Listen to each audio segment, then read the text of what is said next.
Rachel Notley and the NDP government of Alberta have finally made their move against the Rebel. They are prosecuting us for what we have said about them, and they are using an enforcer who used to work for the Alberta Human Rights Commission, the censors who prosecuted me years ago for publishing the Danish cartoons of Mohammed. They've given her a special contract to investigate us. Notley wants to shut down the Rebel before the election, which must be called in the next few months. Notley knows we have been their most effective critics, and the NDP will do anything to silence us. So they made a preemptive attack. 4 days ago, the government of Alberta put us on trial, but they didn't tell us. They convicted us in our absence. And even then, they still didn't tell us, but this hired gun of theirs, Melanie Malchuk is her name, started contacting our vendors, businesses we deal with, and started interfering in our contracts with those businesses and threatening to come after them if they didn't comply. We didn't even learn about this from the government. We had to hear it from Alberta businesses who were being threatened. We still actually don't know the details of any complaints against us. We weren't there when we were convicted. We weren't invited. It has all been done in secret, just like the Human Rights Commission's attacks. Here's some background. The day after we convicted, the day after Notley's hired gun started going after our business partners, we finally received an email from the government of Alberta telling us we had been convicted in absentia of being a political campaign organization, not journalists, and that they proposed to fine us $5,500 because of our criticisms of Rachel Notley that they say are illegal. They say they're not journalistic views, they claim, but rather they're political campaign views, and they have to be treated as campaign spending. At least I think that's what they've done. They still won't even show us the complaint or tell us who wrote it. Now, it's obvious that media companies and political commentators and book authors and things like that are exempt from campaign finance laws. We can put our commentaries online, we can put them on a billboard, we can put them in radio ads, and we have done all those things. Here's an excerpt from the law that was allegedly used against us. It clearly exempts journalism, including opinion journalism. It's my opinion that Rachel Notley is the worst premier in Alberta history with the worst cabinet, and she needs to be fired. Sorry, I'm allowed to say that because we're still a free country. The particular opinion we were convicted of is that we believe Notley herself should fire David Aggan, the worst education minister in Alberta history.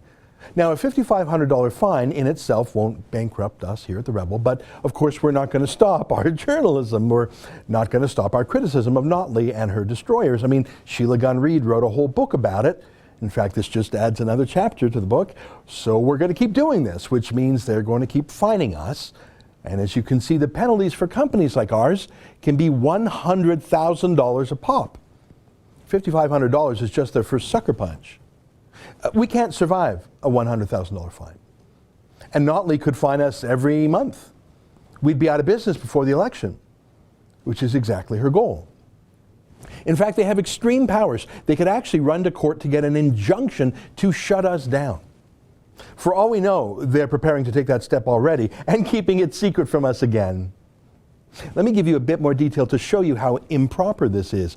Back in 2017, we received a threat letter from Notley's election boss telling us we were an illegal campaign group and had to register with the government. Yeah, no. Our lawyer wrote back explaining calmly the law and pointing out that we're journalists and therefore we're exempt from registering as a political group. And we didn't hear back from Notley again until right before Christmas 2018, when we received a letter from Notley's new campaign enforcer saying our criticism of Notley's education minister, David Aggan, on that billboard was illegal, and we had 14 days to reply. So they sent it to us right before Christmas and demanded a reply on New Year's Eve, bizarrely, as if any bureaucrats would be working then. We hired the most respected media lawyer in Alberta, Fred Kozak. He has represented everyone from the Globe and Mail to the Edmonton Journal to CTV, even CBC. He wrote back to Notley's staff asking if he could reply after Christmas, and Notley's people were reasonable and agreed to that. And then in the new year, Kozak politely asked for more information about the complaint against us. What exactly did they claim we were doing wrong? And Notley's people wrote back saying no problem, they'd get back to us on January 15th. Okay, sounds reasonable. So we didn't make a fuss about any of this publicly because we knew we were fine. But Notley's staff lied. They lied to our lawyer. They never did get back to our lawyer on the 15th with any details or a copy of the complaint. In fact, instead, they convicted us and sentenced us on the 14th. We're still waiting for details of the complaint. They haven't given us one. They went ahead with a secret trial without us. Now that's illegal. The law says we have the right to reply to any accusations, obviously. This is in Venezuela. Rachel Notley, once again, is abusing the law, just like when she illegally sent an armed sheriff to kick our reporter, Sheila Gunn Reid, out of the legislature, just like when she had the Department of Justice send us a threat letter banning us, or anyone, quote, connected to us, from all Alberta government property. Again, Hugo Chavez move, completely illegal. The whole country mocked her that time. Even Toronto's newspapers mocked her for that. I think that stung her badly. But here she goes again. Abusive process, third time, just to shut down her critics. A quick word about who she sent to get us. She set up a controversial new organization called the Election Commissioner. Now that's different from Elections Alberta, who actually run elections. This new position, she just invented it.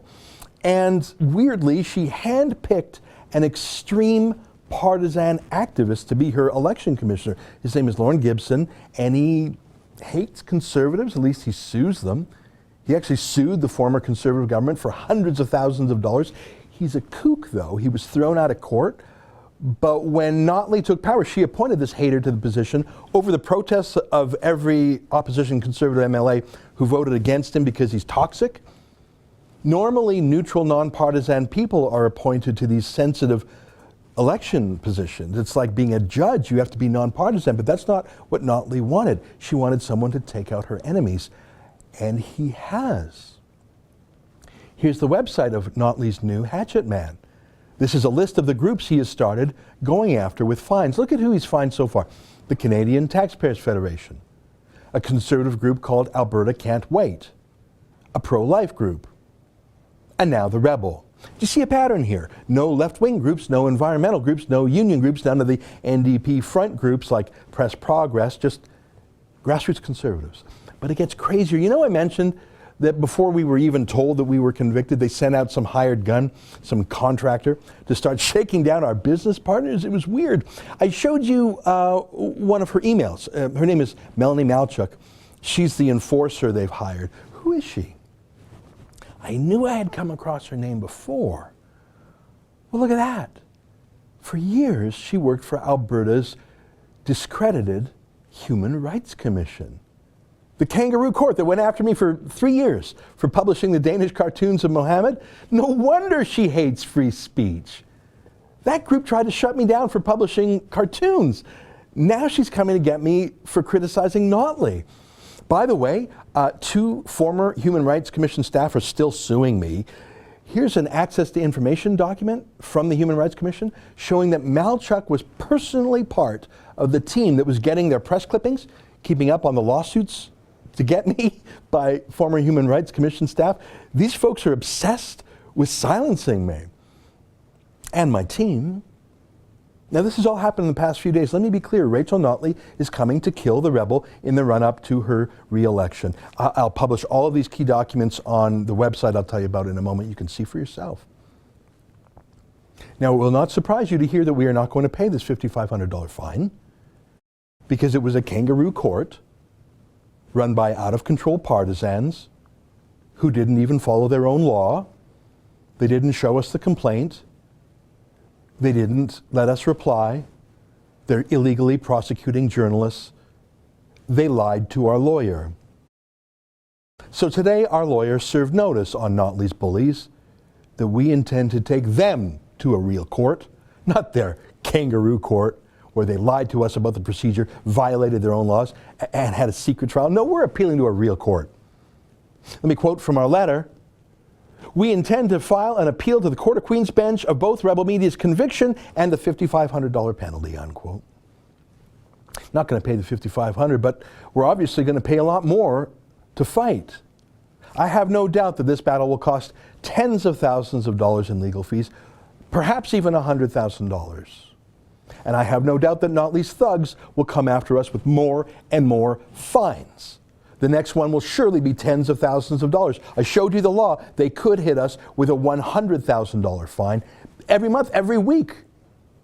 So either we live free or we die. That's what's going to happen, one of those two things. Either we win this fight or we're out of business. We can't pay a $100,000 fine. Remember the Sun News Network? It was shut down right before the 2015 federal election, and I have no doubt that silencing that important voice helped give Justin Trudeau his majority government. Now Notley is coming to silence the Rebel right before her election and right before Trudeau's 2019 re-election too. If you stand with the Rebel, or even if you don't much like the Rebel or don't much like me but are shocked by Notley's tactics, and the idea that the government could shut down a media company, well, now's the time to help, because this is a life or death moment for us. I promise to fight this all the way to the Supreme Court if necessary. We will never give up our freedom of speech and your right to hear the news you choose, not the news that the government chooses for you. We will not pay this illegal fine, but we will pay a much higher price because of that, including to our top-notch lawyers. If you care about the Rebel, or if you ever want us to live to fight another day, fight another battle, this is the time, my friends. Please go to standwiththerebel.com. If you give us the tools, we'll do the job, but we need your help. If not, it has been a great pleasure and a great honor operating with a great team of people fighting important fights for 4 years. Next month will be our 4th anniversary. But if we don't win this fight, I am not sure that we will survive that long. I hope we do, and I will fight like hell to make sure we do. But I need your help. Rachel Notley is coming to kill us. If you want us to live, go to standwiththerebel.com. If you hope we continue on, we need your help. We need the help. We can't afford to fight on our own. You can see all the documents I've referred to in this email at standwiththerebel.com. You can read them for yourself and come up with your own conclusions. And if you can help us with a donation for our legal defense fund, whether it's $5 or $500, now is the time to do it. Because now is the time that Rachel Notley and her Human Rights Commission contract killers and her partisan election commissioner are coming to shut us down. Please go to standwiththerebel.com and help us fight this battle for our own survival and for freedom of speech and freedom of the press for everyone. Thank you. Rachel Notley wants to shut us down. If you want us to live, this is the time to help.